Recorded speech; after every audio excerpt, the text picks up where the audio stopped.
Dans cette vidéo, nous allons examiner le processus pour configurer une tâche et préparer le chargement d'un lot avec le contrôleur QuickDraw 3000. Nous avons allumé notre manette et nous sommes à l'écran de course. Pour configurer le lot, nous passerons à l'écran des tâches en appuyant sur l'icône du bêcher dans le coin supérieur droit. La première chose à faire est de choisir la recette qu'on va utiliser pour mélanger ce lot. Alors, on va sélectionner notre maïs avant 2021 et appuyer sur « Sélectionner ». Cela chargera cette recette pour qu'elle devienne la recette active. Donc, on voit nos produits, nos tarifs par acre, et on voit notre taille de lot, notre débit et notre volume de préchargement par défaut. Si on ne veut pas charger ce lot complet de 1000 gallons, on peut simplement dire « Je veux juste charger ». 750 gallons. Cela va automatiquement recalculer la quantité de chaque produit dont nous avons besoin dans ce lot. Nous avons aussi la possibilité de changer notre mode de calcul. Nous avons examiné le volume et le taux d'application, où nous entrons la taille totale du lot que nous voulons créer, ainsi que le taux d'application auquel il sera pulvérisé. On peut aussi faire ça selon la région. Donc, si on va dans Zone et AppRat, on aura maintenant la possibilité d'entrer le nombre total d'acres pour lesquels je veux mélanger. Par exemple, si notre carte appliquée dans notre pulvérisateur indique qu'il ne nous reste que 37 acres dans ce champ, on peut simplement choisir de mélanger 37 acres. Encore une fois, nous allons continuer à pulvériser à 10 gallons par acre, donc il va faire le calcul et calculer qu'il nous faut un lot de 370 gallons et que ce sont les quantités qui seront utilisées. On voit aussi que lorsqu'on a fait ce changement, un triangle d'avertissement apparaît. On peut appuyer sur ce triangle d'avertissement et il nous dira quel est le problème potentiel. Et ça dit que la précharge est trop grande pour la taille du lot. Donc, si on retourne à notre sélection de tâches, on voit qu'on n'a qu'un lot total de 370 gallons. Donc oui, mettre 200 gallons d'eau avant de mélanger n'importe quel produit chimique ne serait pas une bonne chose.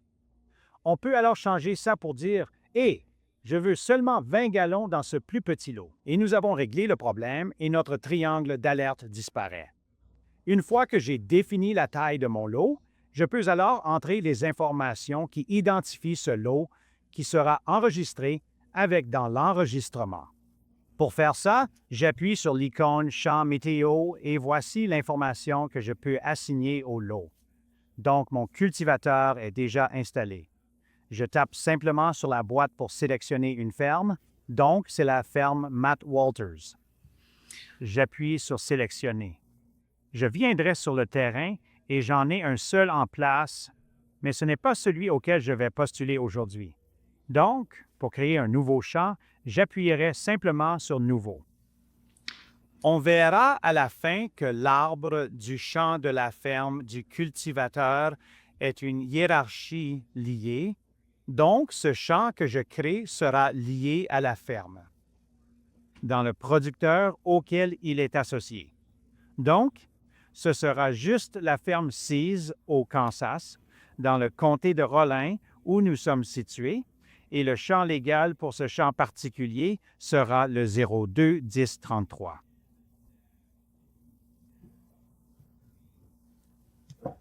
Alors, j'entre ça, puis j'appuie sur « Sauvegarder », accusé de réception.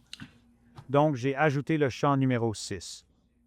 Ensuite, je peux sélectionner l'opérateur. Encore une fois, je n'ai pas l'opérateur que je voudrais configurer, alors j'appuie simplement sur « Nouveau » et je peux ajouter un nouvel opérateur qui sera Matt Walters.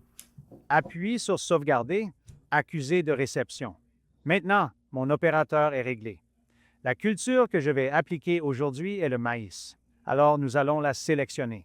La machine que je vais utiliser est ma John Deere Air 4030. Sélectionne ça. Je peux choisir un parasite.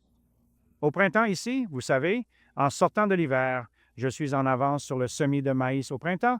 Je vise les annuels d'hiver. Puis je peux entrer la température, la vitesse et la direction du vent, ainsi que la hauteur de la baume. Par exemple, il fait 73 degrés. Le vent souffle du nord-est à 7 milles à l'heure et je vais rouler aujourd'hui à une hauteur de boom de 36 pouces. J'ai entré dans le champ et les informations météo associées à ce lot.